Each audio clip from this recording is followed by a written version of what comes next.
contente de vous retrouver aujourd'hui dans une nouvelle vidéo où il est bien grand temps de faire le book haul du mois d'avril. Alors, là où en ce moment même pour le mois de mai, je suis quand même très raisonnable au niveau de mes achats puisque à part une précommande, je n'ai rien acheté. Pour le mois d'avril, en fait je pense que j'essaie de contrebalancer le mois d'avril où ça a été une débandade énorme au niveau des achats mais aussi des cadeaux puisque le mois d'avril a été dès le début synonyme de salon littéraire avec les Quais du Polar qui sont à Lyon et à l'occasion desquels du coup ma mère est venue à la maison et c'est un salon du coup comme son nom l'indique qui est centré autour des polars et ma mère adore les polars, c'est un petit peu son genre de prédilection donc elle a pas mal craqué, donc elle a acheté des livres, elle m'en a offert du coup de ceux qu'elle a achetés qu'elle a déjà lus. C'est pour ça quand même que j'ai quelques cadeaux à vous présenter qui me proviennent tous de la part de ma mère et bah du coup on est aussi allé faire un tour chez Gilbert Joseph et il y a eu quelques achats aussi. Quand je dis quelques c'est au moins une dizaine.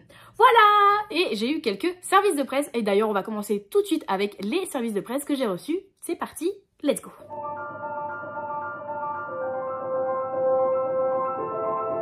Pour le premier, je vous avoue que je sais pas trop à quoi m'attendre puisque je l'ai un petit peu demandé par curiosité, même si je sais pas du tout si je vais aimer honnêtement. Il s'agit de Fabricant de larmes du coup, écrit par Erin Doom et c'est publié aux éditions Hachette Roman. Et là c'est la nouvelle couverture à l'occasion de la sortie sur Netflix de la série ou du film. Je ne sais plus si c'est un film, c'est marqué en gros. D'ailleurs ce fanion, hein, si jamais vous vous posiez la question, non il ne s'enlève pas, c'est imprimé à même la couverture. Hahaha, joie, bonheur, allégresse, c'est dégueulasse, je déteste. En vrai j'aimais pas du tout la couverture de base qui n'était pas celle du coup de l'adaptation Netflix puisque c'était un énorme papillon un peu brillant qui était dessus, donc bon vous savez que moi les papillons bon bah pas trop. J'avoue donc que c'est peut-être un petit peu pour ça que je m'étais pas trop penchée sur le livre initialement et que là quand j'ai vu dans le catalogue qui refaisait une version avec l'adaptation, enfin avec la couverture de l'adaptation, je me suis dit que pourquoi pas. Bah alors ou tard. Je me suis dit que pourquoi pas parce que bon, je la trouve pas forcément ignoble honnêtement. Là où d'habitude je suis pas la plus grande fan des couvertures comme ça d'adaptation, là elle me gêne pas du tout, donc pourquoi pas. Et ici on nous dit le roman sombre et envoûtant à l'origine du film Netflix où on nous dit que élevée dans un épouvantable orphelinat, Nika se réfugie dans son imagination peuplée de 1000 légendes dont celle du fabricant de larmes qui forge les peurs dans le cœur des gens. Lorsqu'à 17 ans, elle est enfin recueillie par une famille adoptive, Nika pense laisser derrière elle tous ses tourments. Jusqu'à ce qu'elle apprenne que Rigel, je sais pas du tout comment on prononce son nom, Rigel, hein. Jusqu'à ce qu'elle apprenne que Rigel, un jeune homme qui a grandi dans le même orphelinat, va la rejoindre. Rigel est aussi séduisant qu'il est torturé et surtout totalement hostile à l'idée de vivre avec Nika. Elle sent quant à elle son cœur battre dangereusement en sa présence. On est, comme on le devine ici, du coup, dans une romance. Donc, à voir ce que ça peut donner. Je crois en plus ici qu'il s'agit de l'intégrale, là où dans les éditions, du coup, avec les fameux papillons, c'est en 2 tomes. Ici, c'est une intégrale. Donc, il est un petit peu conséquent. Il fait 530 pages à peu près. Donc, à voir, à voir. Ouais, voilà. La couverture initiale, c'est ce papillon-là. Mais j'aime pas. J'aime pas du tout. C'est du papier très fin en plus, hein, pour le coup. Donc, on verra. On verra, j'avais vu quand même des bons avis, donc c'est ça aussi qui m'avait encouragée à le demander, puisque les avis étaient quand même très très bons, donc on verra. Voilà, j'ai pas grand chose de plus à vous dire qu'on verra, parce que c'est qui tout double j'ai l'impression sur celui-ci pour moi. Un autre livre que j'ai reçu, pareil, de la part de Hachette Roman. De toute façon, les 3 SP que j'ai à vous présenter, c'est 3 SP de chez Hachette Roman. Et lui, pour le coup, je l'ai absolument pas vu passer. J'ai pas vu même de communication autour de la part de la maison d'édition. Et j'ai pas vu d'avis dessus. Et pourtant, quand ils nous ont envoyé le programme, celui-ci m'a tout de suite intriguée. Il s'agit de Invisible, écrit par Eloy Moreno. Et ici, on va parler d'harcèlement scolaire. Donc, c'est un sujet que je trouve important, que malheureusement j'ai pas forcément subi personnellement et je suis bien contente là-dessus, mais je pense qu'on est à une époque où on a tous connu quelqu'un soit qui se faisait victimiser, soit on était nous-mêmes le bourreau de quelqu'un ou alors on était la victime. Enfin, je trouve que maintenant, peut-être même plus maintenant, c'est très difficile de ne pas voir, de ne pas assister à du harcèlement scolaire, ce serait compliqué. Donc ici, on va parler de ça. On nous dit émouvant, poignant, différent, Invisible raconte à travers les yeux d'un adolescent une histoire touchante sur ce que signifie grandir, mûrir et surmonter le traumatisme du harcèlement scolaire. Donc voilà, on est à fond là-dessus. Et je crois que celui-ci, il va y avoir une adaptation sur Disney+. Donc j'avoue que aussi, je me suis dit, si c'est un roman qui intéresse assez pour qu'il y ait une adaptation, c'est que ça doit être quand même bien écrit parce que je pense que là où le sujet peut être bien traité, c'est vraiment la plume qui va faire la différence parce que si la plume est assez nulle, bah, le harcèlement scolaire, ça peut être rendu assez ennuyant et un peu juste, bah voilà, c'est ça, ou trop factuel, je sais pas. Je trouve que c'est un sujet tellement vague que ça va être toute la plume qui va faire la différence. Donc si le livre est adapté, c'est peut-être aussi parce que la plume est pas mal, je sais pas. C'est ce que je me suis dit. Voilà. En tout cas, il est vraiment tout petit, tout petit. Il fait même pas 300 pages. Il est très aéré, on est sur des chapitres vraiment qui font 2-3 pages maximum. Donc je pense qu'il va se lire très très vite. Et bah, j'espère vous en reparler très vite parce que il me fait bien envie celui-ci. Le dernier service de presse que j'ai reçu pour le mois d'avril, il s'agit de L'Engrange-Temps, le 2e tome, écrit par Nell Pfeiffer. Et du coup, c'est le tome qui viendra clôturer ces duologies. Donc je l'ai reçu dans cette sublime édition reliée. Sachez qu'il est super lourd. J'avais pas souvenir que le tome 1 était lourd à ce point-là, mais lui, c'est assez impressionnant, je trouve. Il est dense en fait, parce qu'il n'est pas forcément très gros au niveau de l'épaisseur quand on voit le livre. Il fait 500 pages à peine, mais il est très lourd. Donc on est ici. On va retrouver notre héroïne Sophie qui était donc horlogère au château et qui avait la faculté de parler le... comment on appelait ça? Je ne sais plus. Le chronolangue, je crois. Je crois qu'on appelait ça le chronolangue. Et donc du coup de pouvoir communiquer avec les horloges qui étaient liées de paroles. Bref, c'était très bien fait. C'était un... J'avais beaucoup aimé, je vous en avais parlé du coup à l'occasion de ma lecture du tome 1. Je sais plus dans quelle vidéo. Mais vraiment j'avais beaucoup aimé. J'ai déjà vu des retours de ce tome 2 qui sont superbement élogieux, qui disent qu'il est encore meilleur que le tome 1. Donc vraiment ça me donne bien envie parce que le tome 1 avait été une super lecture pour moi. Donc j'en attends quand même pas mal de cette fin de duologie. On va voir tout ça. En tout cas, je pense que je vais le lire dans pas trop longtemps. Je suis désolée si vous entendez Uta miauler à fond les ballons. En fait, je vous explique, on a ouvert une fenêtre, mais on a fermé la porte pour pas qu'il y aille et pour aérer la pièce. Bref, la vie. Sauf que monsieur, il aimerait bien y aller en mode non, mais ouvrez-moi, ouvrez-moi. Voilà, en fait, si je devais vous traduire les miaulements que vous entendez, c'est ouvrez-moi, ouvrez-moi, ouvrez-moi. C'est à peu près ça. Voilà. Si jamais vous aviez besoin de traducteur de Uta, je suis là, il n'y a pas de souci, je me dévoue. C'en est donc tout pour les services de presse, j'en ai reçu 3, ça va, je trouve que c'est pas mal, c'est plutôt géré. Et on enchaîne du coup de suite avec les cadeaux que j'ai pu avoir sur le mois d'avril.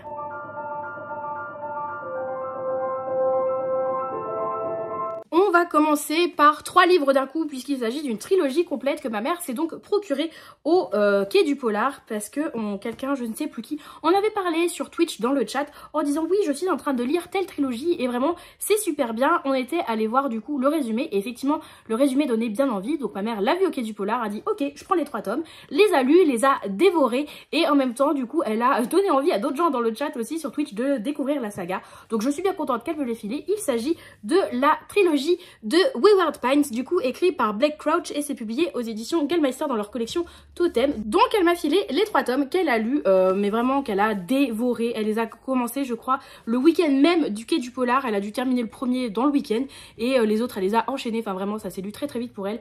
Elle m'a trop donné envie de les découvrir. Je ne vais pas vous relire le résumé puisque j'ai pas envie en fait de me souvenir de quoi ça parle. Je fais confiance à du coup aux recommandations sur Twitch et aussi à celle de ma mère pour découvrir tout ça. Juste on nous dit que les fans de Stephen King, Peter Straub ou F. Paul Wilson vont adorer ce thriller complètement captivant. Voilà, écoutez, je ne connais que Stephen King dans ce trio d'auteurs. Écoutez, moi ça me suffit, quand on me dit que Stephen King, si on aime Stephen King, on va aimer. Ma mère m'a dit qu'elle avait adoré, j'y crois. En tout cas, merci beaucoup maman pour ce cadeau. Au Quai du Polar aussi, ma mère voulait absolument rencontrer un auteur qu'elle a découvert l'année dernière au Quai du Polar, justement. Mais en fait, comment vous dire, elle n'a pas découvert l'auteur même au Quai du Polar, elle a découvert un livre qu'elle avait acheté totalement par hasard parce qu'elle trouvait la couverture jolie au Quai du Polar. Donc elle avait acheté, il s'agissait d'une trilogie, donc c'est un énorme bricasse, et elle avait acheté la trilogie qu'elle a dévorée. Par la suite, elle a lu 2 autres trilogies, 2 autres intégrales, donc elle a lu en tout en un an 9 livres de l'auteur, donc pour moi c'est quand même signe qu'elle apprécie l'auteur, et on s'est rendu compte qu'il était présent au Quai du Polar cette année, donc elle était quand même super enthousiaste à l'idée de pouvoir le rencontrer, même si c'est un auteur anglophone avec ma mère. Bon, elle baragouine un peu l'anglais, mais c'est pas beaucoup plus que ça. Mais bon, au pire, j'étais là. Mais il baragouine aussi quelques mots de français, l'auteur. Donc, ils ont réussi à s'en sortir. Mais elle était surtout très contente de pouvoir le rencontrer et de pouvoir lui prendre son dernier livre pour pouvoir le faire dédicacer. Et du coup, c'est ce qu'elle a fait, même si...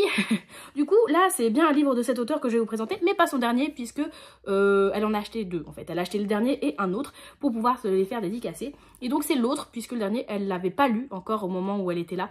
Et elle m'a filé Quarantaine de Peter May. Et donc c'est publié aux éditions Rouergue dans leur collection noire. C'est donc suite à son achat de la trilogie écossaise qu'elle a adorée de l'auteur, qu'elle s'est prise de passion un petit peu pour ce qu'il pouvait écrire. Donc elle s'est pris Quarantaine ici. On nous dit qui aurait pu imaginer une chose pareille. Le domaine centenaire d'Archbishop's Park, en plein cœur de Londres, défoncé au bulldozer pour y bâtir de toute urgence un hôpital. Alors qu'une épidémie sans merci a séparé la capitale britannique du reste du monde, alors que le Premier ministre lui-même vient de mourir, un ouvrier découvre sur le chantier ce qu'il reste du corps d'un enfant. Des ossements qui ne datent pas du temps des archevêques. McNeil, l'homme qui a décidé de quitter la police, qui vit ses dernières heures dans le peau d'un flic, est envoyé sur les lieux. C'est lui, le policier désabusé, qui va devoir remonter la piste d'une machination abominable dans une ville en butte au pillage et où les soldats en patrouille font la loi. Et alors qu'il apprend que son fils unique Sean est contaminé à son tour, n'ayant qu'une chance infime d'en réchapper. Donc voilà, en tout cas ma mère l'a bien apprécié, de toute façon elle aime tous les livres de l'auteur qu'elle a lu pour l'instant, elle n'a pas eu de déception. Donc j'ai bien hâte de pouvoir le lire, sachant que j'ai la trilogie écossaise du coup qu'elle m'a filée, donc j'ai une trilogie plus ce one shot là à découvrir de l'auteur, j'ai de quoi faire pour voir sa plume. Le dernier achat qu'elle a fait au Quai du Polar cette année et qu'elle m'a filé pour le moment, il s'agit de Noir comme l'orage, écrit par Sonia Delzongle et c'est publié aux éditions Fleuve dans leur collection Noire ici aussi. Ici, en fait, ce qui a attiré ma mère, c'est qu'on était sur une intrigue qui se passait sur l'île de Ré, l'île d'Oléron, dans ce coin-là, en fait. Et c'est des coins qu'elle aime beaucoup. Par exemple, on partait beaucoup en vacances à l'île d'Oléron quand j'étais petite, donc c'est des coins qui nous parlent bien, qu'on aime bien. Donc voilà, ça lui a suffi, sachant que Sonia Delzongle, on l'a vu en conférence aussi cette année où elle parlait du coup de cet ouvrage-là qui est sa dernière sortie. Et ça a donné envie à ma mère, donc elle l'a acheté. Elle se l'est fait dédicacer aussi, donc elle est bien contente, ou en tout cas voilà, elle l'a dévoré. Lui pour le coup, je crois qu'elle l'a lu en 2-3 jours, vraiment, en une journée, il me semble qu'elle avait lu plus de 300 pages. Elle était là, quand elle était restée à la maison un petit peu après les Quais du Polar, et moi j'étais en télétravail, et elle a bouquiné toute la journée, vraiment, je ne l'ai pas entendue de la journée, elle était là, je veux terminer mon livre.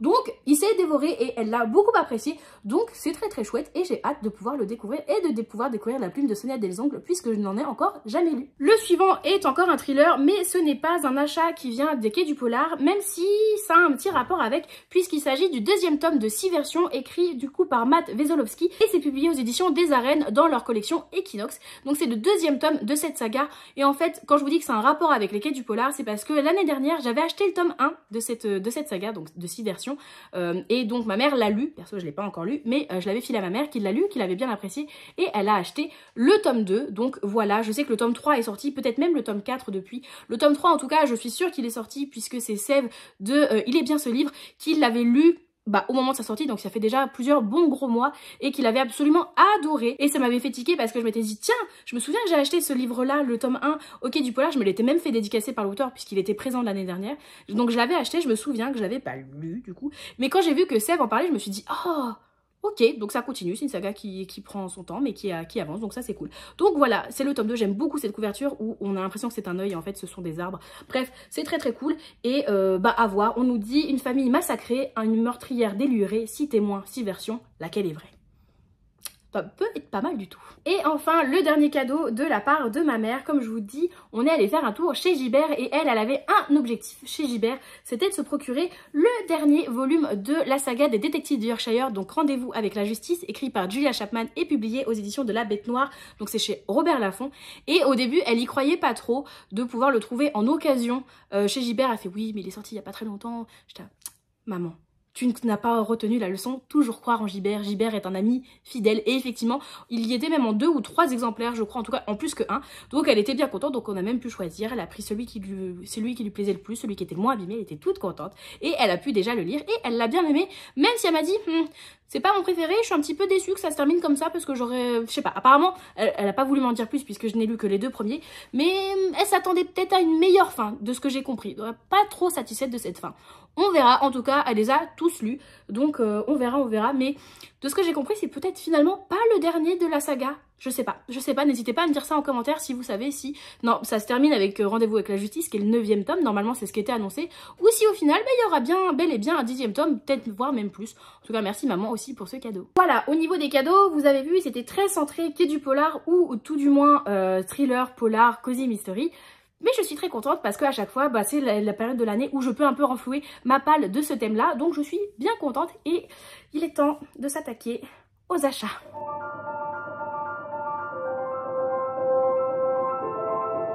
Et là, comme je vous disais, il y en a 2-3. Enfin, quand je dis 2-3, c'est plutôt 1, 2, 3, 4, 5, 6, 7, 8. 8. Oh, en vrai, ça va, je m'attendais à plus. C'est déjà pas mal. En plus de ce que je vous ai déjà présenté, il y a donc 8 achats et je vais commencer avec les 2 que j'ai achetés du coup à l'occasion des Quais du Polar. Et le premier, il s'agit de Obsolète, écrit par Sophie Loubière et c'est publié chez Belfond dans leur collection noire, décidément. Elle s'appelle toute collection noire quand il s'agit de polar. J'avoue que je ne connaissais pas du tout Sophie Loubière, mais je l'ai découvert du coup à l'occasion d'une conférence des Quais du Polar. Cette année encore, on a essayé de participer à un maximum de conférences et vraiment, à chaque fois, c'est une expérience que j'aime beaucoup parce que ça permet d'en apprendre plus sur des sujets ou même de débattre sur des sujets liés au polar et c'est vraiment très intéressant et ça l'était pour celle à laquelle Sophie Loubière a participé où on parlait pas mal de la condition de la femme et ça m'intéressait beaucoup et ici du coup on est dans un monde futuriste où les femmes passées à un certain âge sont considérées comme obsolètes du coup et bonne achetée. Donc c'est à dire que si je sais plus, je crois que c'est passé 50 ans, je ne sais plus, en tout cas ça se passe en 2224 donc dans 200 ans et on va dire que c'est 50 ans, je ne sais plus du tout quel est l'âge, s'il y a un âge fixe ou pas, mais bref on va dire qu'à 50 ans dans cette histoire les femmes sont considérées donc comme obsolètes et si vous êtes mère de famille, si vous quittez le foyer, vous êtes vraiment, vous êtes presque exilé et une nouvelle femme plus jeune va venir prendre votre place dans le foyer que vous avez, la famille que vous avez créée avec votre mari ou avec votre... Enfin je ne sais pas si dedans on a une condition LGBTQIA+, ou pas. On va dire que vu l'image ça fait un peu vintage donc peut-être pas, bref en tout cas on a l'idée que une femme a une date de péremption et que passé un certain âge elle n'est plus bonne à rien, vraiment elle ne peut plus travailler, elle ne peut plus être mère, elle ne peut plus être une femme en fait et qu'elle est bonne à acheter. Donc ça m'avait quand même pas mal donné envie. Je ne connais pas du coup comme je vous disais la plume de Sophie Loubière. J'en ai vu des avis assez mitigés de celui-ci donc on verra. C'est quand même un beau bébé hein. On est sur du quasi 500 pages donc on verra ce que ça donne. Mais l'histoire me donnait fortement envie et j'essaie de vous en reparler très vite. Le deuxième livre que je me suis pris à l'occasion des Quais du Polar, il s'agit de La colère d'Izanagi écrit par Cyril Carrère et c'est publié chez De Noël dans leur collection Sueur froide. Là ce n'est pas noir, c'est Sueur froide. Et c'est suite à l'avis de mon collègue Nico que je me suis décidée à me procurer celui-ci puisqu'il l'a lu, il l'avait beaucoup aimé et du coup quand il m'a dit c'est un thriller qui se passe au Japon, j'étais là ok c'est bon, c'est no more, il n'y a pas besoin de m'en dire plus, je suis déjà assez intriguée et ici on nous dit un piège infernal au cœur d'un Japon obscur et émouvant. J'ai pas envie de relire la 4e de couverture parce que le livre est quand même pas très long hein. On est sur du 300 pages à peu près et mon collègue m'a dit qu'il se lisait quand même très vite. Donc j'ai pas envie de relire plus que ça mais je fais confiance au très bon avis qu'il m'a donné et au fait que ça se passe au Japon, un thriller au Japon, moi je suis toujours partante. À partir du moment où ça se passe au Japon, il y a déjà un petit intérêt pour moi, on va pas se mentir. Donc on verra ça. J'essaie de le lire très vite celui-ci parce que je pense qu'il peut se dévorer. On va passer pour la suite aux achats que j'ai fait aussi chez Gilbert Joseph et tous ceux que je vais vous présenter maintenant, ce sont des achats Gilbert Joseph donc vous allez voir. J'ai un peu craqué mon slip mais il y avait des très belles occasions pour le coup donc je ne pouvais pas passer à côté. Vraiment. Vous comprendrez, je ne pouvais pas. Le premier, il me semble que c'est la dernière parution de l'autrice qui date de l'année dernière. Mai 2023, effectivement il a 1 an et j'en avais pas mal entendu parler au moment de sa sortie, le pitch me donnait bien envie et ensuite les avis lecture sont arrivés et ils étaient superbement élogieux donc j'étais quand même très hypée à l'idée de le découvrir mais c'était jamais ma priorité d'achat donc là quand je l'ai vu en occasion j'ai sauté sur Une belle vie de Virginie Grimaldi publiée aux éditions Flammarion. Comme je vous dis je l'ai trouvé en occasion et je ne sais pas à combien il est au prix fort mais en tout cas je l'ai payé 13,60 € dans son grand format en superbe état donc pourquoi se priver, vraiment il n'y a pas à se priver quand le livre est aussi peu cher. Et ici on va parler en fait de relations entre deux sœurs. C'est tout ce que j'ai retenu, c'est tout ce que je veux retenir parce que j'ai vu des superbes avis, vraiment j'ai fait confiance aux avis que j'ai vus et à ça et j'ai toujours pas lu de Virginie Grimaldi. Donc est-ce que ça serait pas l'occasion de découvrir la plume de l'autrice et de voir ce que ça peut donner? En tout cas je suis bien contente de me l'être trouvée aussi peu cher. Le deuxième je crois aussi, quoique non parce que depuis elle a une nouvelle sortie mais quand je l'ai acheté le mois dernier c'était la dernière sortie de l'autrice. C'était la dernière sortie de Clarisse Sabar avec Un air d'éternité publié chez Charleston ici en grand format. Il vient de sortir aussi en poche. Il est sorti en poche il y a peu de temps et je crois qu'ils ont gardé la même couverture. Je crois qu'il est sorti chez Charleston poche et du coup ils gardent les mêmes couvertures dans ces cas-là. En tout cas, je l'ai trouvé ici au lieu de 19,90 à 12,90 €. Donc 7 € d'économie, on va pas cracher dessus, sachant que le livre est encore une fois en parfait état. Et ici, on est à Châtillon-sur-Indre. En plus, ça me fait rire parce que c'est pas très très loin de où vivent mes parents, c'est dans le même coin quand même, mes parents sont de la région centre, donc c'est dans le même coin, l'Indre, et donc voilà. Clarisse Sabar, je n'ai lu pour l'instant qu'un ouvrage d'elle, c'était La vie est belle et drôle à la fois? Non. Je ne sais plus parce que je crois que je ne l'ai pas gardé. C'était une romance de Noël. Il me semble que c'est La vie est belle et drôle à la fois. Que j'avais bien aimé, mais c'était pas non plus transcendant. Après, je suis pas la plus grande fan des comédies romantiques de Noël. Voilà, je sais pas ce que je lis le plus, c'est pas ce qui m'intéresse le plus. Donc j'avais bien aimé, mais j'avais bien aimé la plume de l'autrice. Donc c'est pour ça que ça m'encourage à découvrir celui-ci. Et j'en avais vu des bons retours en plus de celui-ci. Donc on verra ce que ça donne. En tout cas, je suis contente de me l'être trouvé pour 13 €. Ça va.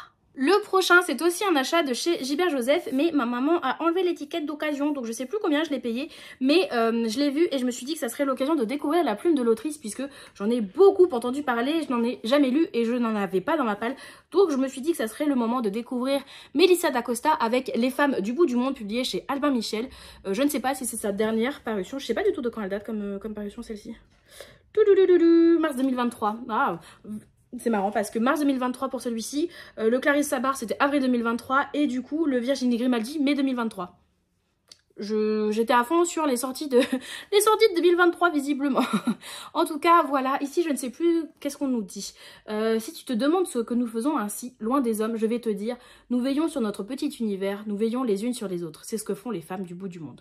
Et on est au niveau de la Nouvelle-Zélande, donc bah ouais, j'ai envie de découvrir ça. J'ai envie de découvrir la plume surtout de Mélissa d'Acosta, dont j'ai tellement entendu parler. Je sais que c'est une des autrices françaises en plus qui vend le mieux à chacune de ses parutions. Donc j'ai envie de comprendre le succès de l'autrice, découvrir sa plume. Et je me suis dit que bah un livre d'occasion, c'était l'occasion. À chaque fois, je vais la faire cette vanne, c'est pas possible. Mais qu'un livre d'occasion, bah c'était la meilleure façon de découvrir une autrice dont on ne sait pas si on va aimer ou pas. Comme je vous dis, je sais plus combien je l'ai payé, mais je vois qu'il a 21,90 € en grand format. Je pense que je l'avais payé au moins 5 € de moins pour que je trouve intéressant de le prendre en occasion du moins. En tout cas, voilà. N'hésitez pas à me dire en commentaire si vous l'avez lu et si vous appréciez la plume de Mélissa d'Acosta, quel autre livre vous pouvez me conseiller de l'autrice, parce que bah j'avoue que j'ai l'impression qu'elle a sorti 10 milliards de livres et je sais pas trop vers lesquels me pencher. Mais j'ai celui-ci en attendant, donc on verra avec celui-ci. Comme vous le savez aussi, quand je vais dans un Gibert, à chaque fois, il y a 2 maisons d'édition pour lesquelles vraiment je m'intéresse le plus pour les trouver en occasion, puisque c'est des maisons d'édition, comme à chaque fois je vous le dis, que je trouve assez chères au prix plein et pour lesquelles j'ai pas forcément les moyens ou en tout cas envie d'investir autant pour chaque parution, puisque c'est limite chaque parution qui me donne envie. Et au bout d'un moment, j'ai pas les moyens de suivre toutes les parutions plein pot en grand format, c'est pas possible. Donc du coup, je fonce toujours pour tout ce qui est Charleston et tout ce qui est Faubourg Marigny. Là pour le coup, cette fois, dans cette virée Gilbert Joseph, il n'y avait pas de Faubourg Marigny qui m'intéressait d'occasion ou alors en bon état, enfin bref, qui réunissait toutes les conditions nécessaires pour moi ou pour que je me dise ah oui, ça vaut le coup que je le prenne. Par contre, il y avait plusieurs Charleston, je vous ai déjà présenté le Clarisse Sabar, mais j'ai aussi pris celui-ci, donc La bibliothèque ambulante des Appalaches, écrit par Kim Michelle Richardson et publié donc chez Charleston, que j'ai trouvé en occasion. Celui-ci, au lieu de 22,90 € à 14,90 €, donc 8 € de réduction pour un livre en parfait état. Moi, je suis pas contre. Ici, on est donc en 1936 au Kentucky, au cœur des bois de Troublesome Creek, où vit la jeune Cussie Mary Carter, qui est la dernière descendante d'une étrange lignée de montagnards à la peau bleue originaire de France.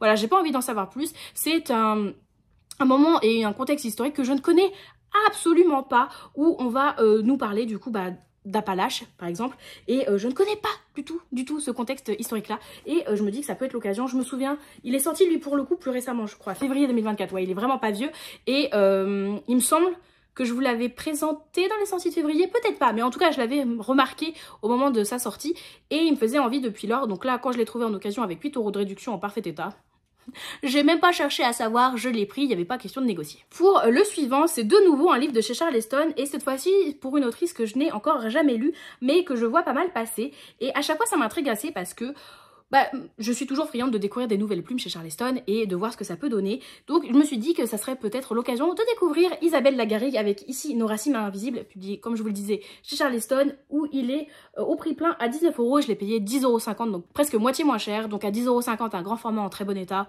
Je me suis dit bon allez Marie, c'est le prix de la découverte, ça va très très bien.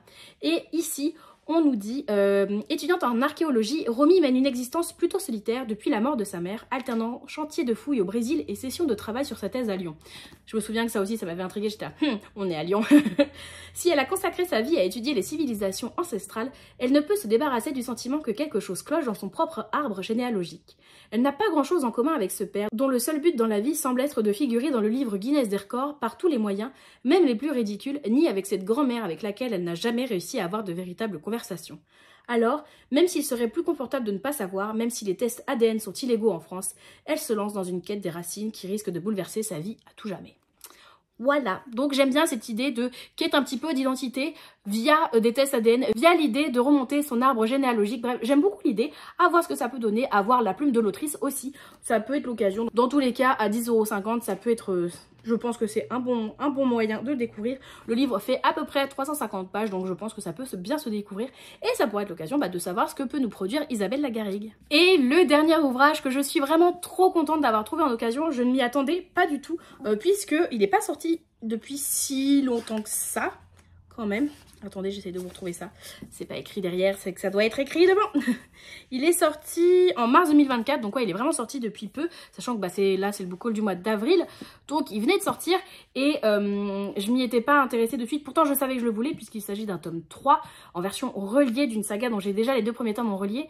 Et je m'étais dit, vas-y Marie, il y a moyen que tu passes à côté du relié du tome 3 et ça te ferait suer parce que c'est la fin de la saga.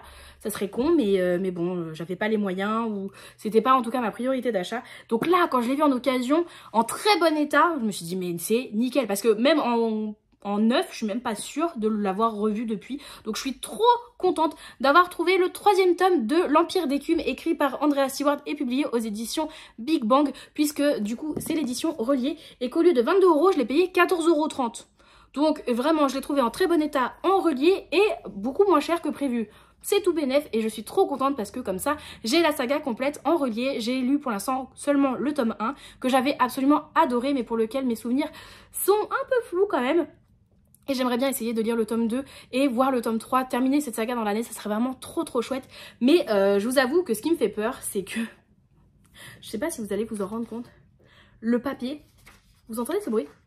C'est un bruit d'un papier bible. Le papier est extrêmement fin. Le livre, il n'est pas forcément énorme visuellement, mais il fait 700 pages, quoi. Je veux dire, par rapport à Isabelle Lagarrigue, qui en faisait combien? 350, je crois. Est-ce que vous vous rendez compte qu'il n'y a pas... Il y a le double, en fait. Il fait le double de pages, celui-ci, ça ne se voit pas. Vraiment, le papier est extrêmement fin, donc je pense que ça va être un livre sur lequel tu passes du temps.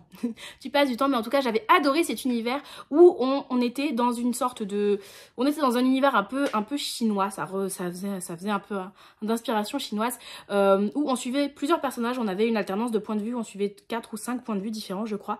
Mais surtout, le point de vue de Lin, me semble-t-il qu'elle s'appelle, c'est ça. Lin, qui est la fille de l'empereur, et dans un univers où l'empereur a une sorte de magie, la magie d'os, donc les os du corps humain. Et dans cet empire, sont prélevés auprès des enfants assez jeunes quand même, 6-7 ans, je crois, quelque chose comme ça, un os qu'on a tous derrière l'oreille, je sais plus exactement. Et c'est déjà rien que le fait de prélever cet os est une pratique très dangereuse puisque beaucoup d'enfants meurent ne serait-ce que de prélever cet os. Et ensuite, tous les os récoltés sont envoyés à l'empereur qui les utilise dans sa magie dans le but de créer des sortes de chimères animales, vraiment vraiment très peu ragoûtantes, qui sont ses serviteurs en fait. Et ça fait très malsain, très malsain. Et on va découvrir plein de choses par rapport à cette magie, mais aussi du coup le fait que l'empereur en a un petit peu pas grand chose à faire de son peuple, puisque il continue de prélever ses os auprès de ses jeunes enfants, quitte à ce que ces derniers meurent. L'empereur il s'en fiche un petit peu, du moment que lui il continue d'avoir son approvisionnement en os pour pouvoir faire sa magie, il est bien content et il s'en fiche un petit peu du reste. Donc on va suivre tout ça et on va suivre du coup aussi d'autres points de vue, d'autres personnages qui évoluent un petit peu plus loin dans d'autres terres, sur pas une autre histoire mais qui ont d'autres problématiques dans l'immédiat. Bref, c'était très chouette, j'avais beaucoup apprécié, c'était quand même un peu dense au niveau de l'univers, il fallait un peu s'y retrouver au niveau de tous les personnages, mais j'avais beaucoup apprécié. Donc il faudra, je pense, avant de me lancer dans le tome 2, lire un résumé spoilant du tome 1, parce que ça ne sera pas possible comme ça, mais vraiment très chouette, très chouette. Je regarde, il n'y a pas de résumé du tome 2 dans le tome 3, donc j'imagine que ce sera le cas, ce sera pas le cas dans le tome 2, mais regardez-moi ça. On a une belle illustration en plus, vraiment très très chouette. Je vous le conseille parce que c'est pas une saga qu'on a beaucoup vu passer. On l'a un petit peu vu passer, mais pas plus que ça. Et pourtant, j'en garde un très très bon souvenir du tome 1, vraiment. Donc je ne pourrais que vous la conseiller aussi. On a fini. On est arrivé à bout de ce book haul. J'ai l'impression qu'il était énorme. Alors que finalement, par rapport à d'autres que j'ai pu vous faire, il n'était pas si gros que ça. Mais tout de même, puisqu'on est sur un total de 1, 2, 3, 4, 5, 6, 7, 8, 9, 10... 11, 12, 13, 14, 15, 16... On est quand même sur un total de 17 livres, ce qui n'est pas négligeable, je vous rassure. J'en ai pas lu 17 au mois d'avril. Même si au mois d'avril, comme je vous disais, je trouve que j'ai quand même pas mal lu, j'en ai pas lu 17. Donc c'est toujours des livres qui viennent se rajouter comme ça sur la palle. Les calculs sont toujours pas bons. En tout cas, je remercie encore une fois les maisons d'édition. Je remercie encore une fois Hachette Roman de me faire confiance en m'envoyant des services de presse. Merci beaucoup à vous et je suis trop contente de pouvoir découvrir autant d'univers différents. Merci beaucoup. Merci à ma maman aussi pour les différents cadeaux qu'elle a pu me faire ce mois-ci encore. Merci beaucoup, ça me permet encore une fois de découvrir d'autres choses et puis d'assister à des nouveaux meurtres, des nouvelles enquêtes policières. Merci maman. Et merci à moi comme d'habitude aussi pour tous ces bons livres, sachant que dans tous les livres que je vous ai présentés, il y a quand même une grande partie qui vont pouvoir aller chez maman, justement, qu'elle va pouvoir découvrir, je pense. Bah déjà, les Charleston, elle aussi, elle aime beaucoup. Donc elle est bien contente que j'en ai pris. Le Melissa d'Acosta, je pense qu'il pourra aller chez elle. Le Virginie Grimaldi, de même. Et les deux livres que j'ai pris au Quai du Polar aussi iront chez maman. Donc finalement, je crois qu'il n'y a que l'Empire d'écume que je ne lui passerai pas parce que je ne pense pas que ça l'intéresse.